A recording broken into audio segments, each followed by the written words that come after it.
I've been honored to serve in the United States Senate for a number of years, and I carry with that service a great number of memories.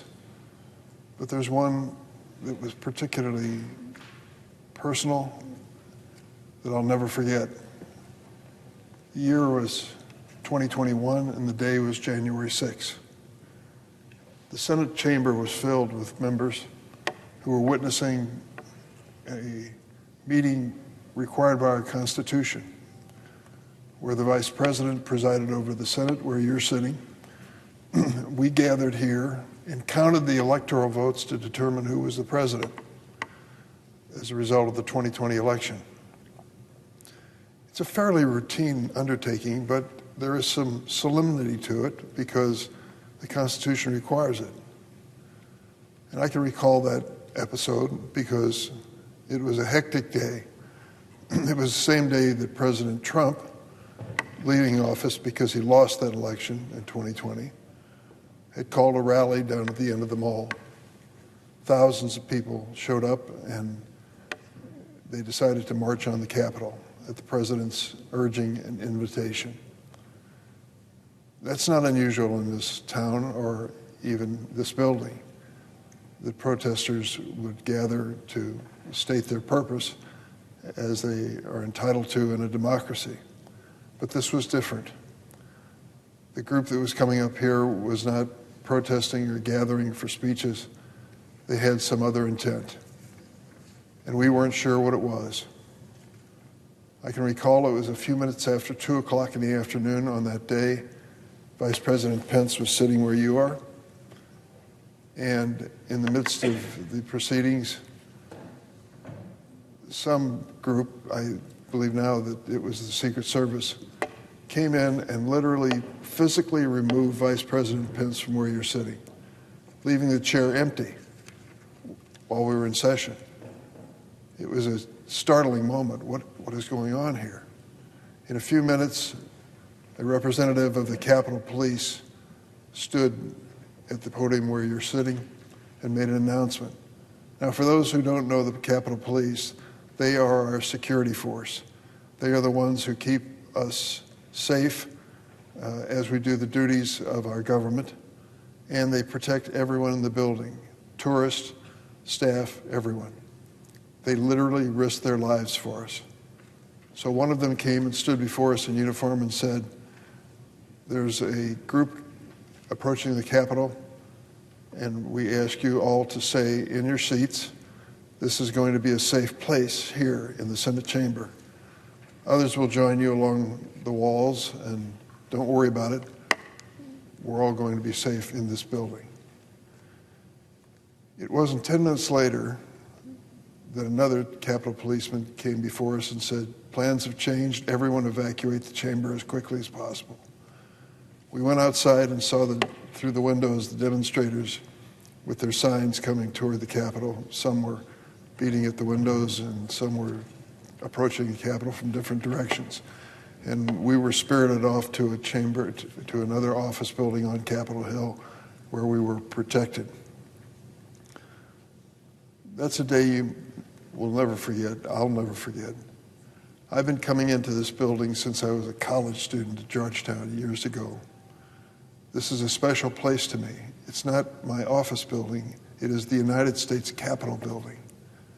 It carries with it not only a history, but a significance as a symbol.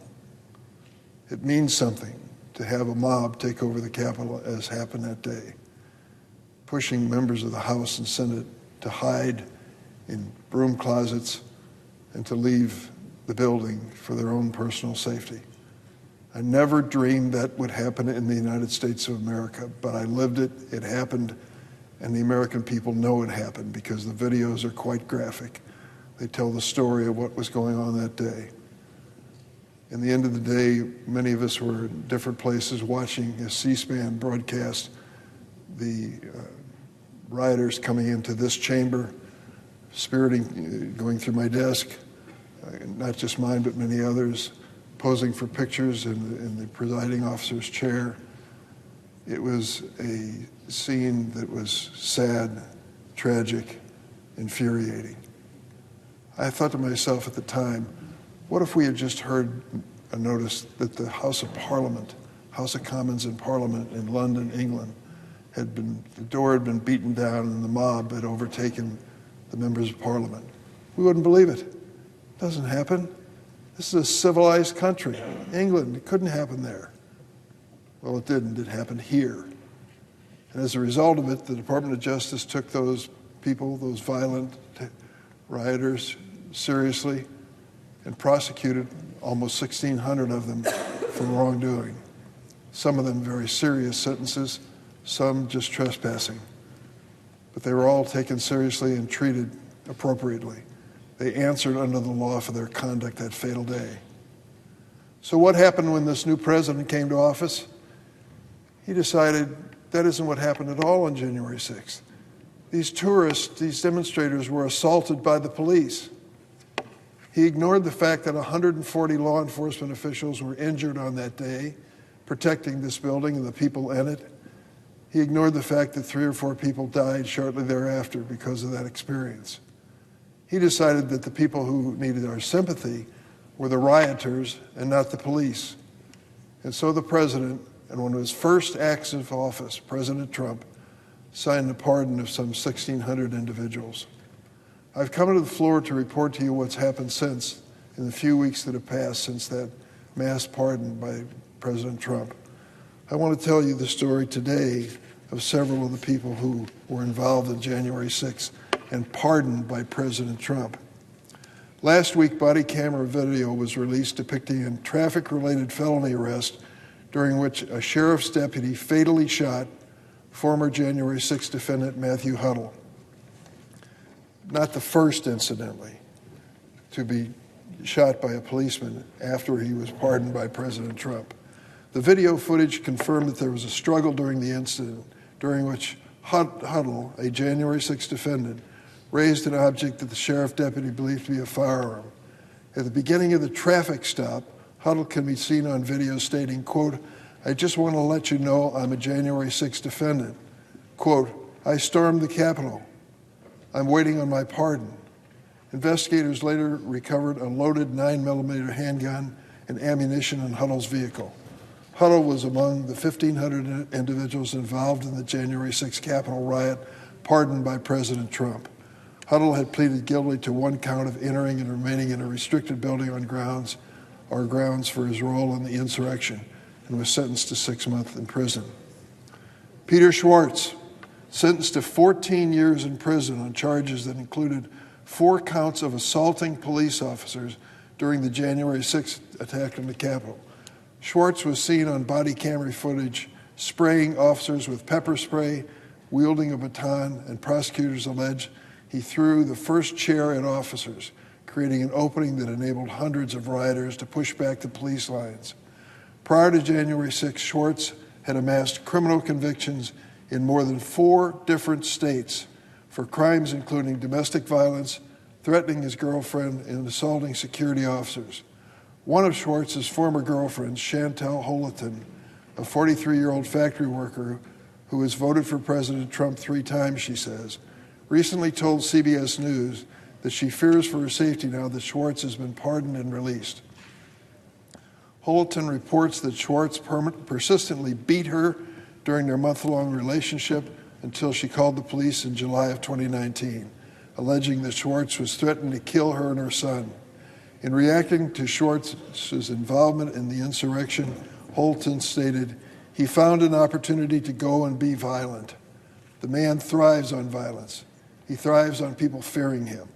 Another of Schwartz's girlfriends, Shelley Stallings, filed a police report in 2020 alleging that Schwartz bit her forehead and punched her in the head. Schwartz was one of those who was pardoned by President Trump.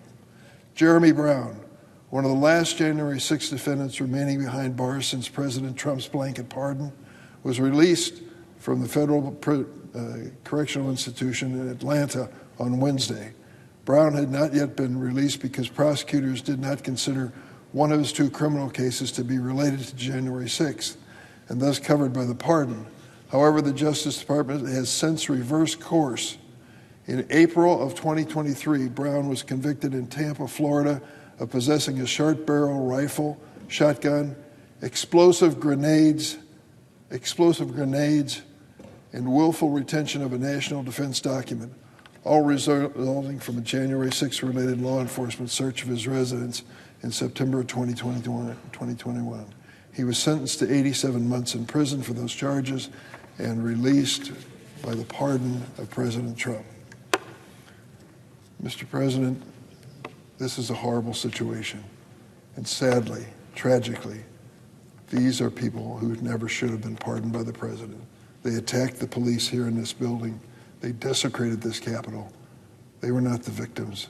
They victimized innocent people who were doing their job under the Constitution.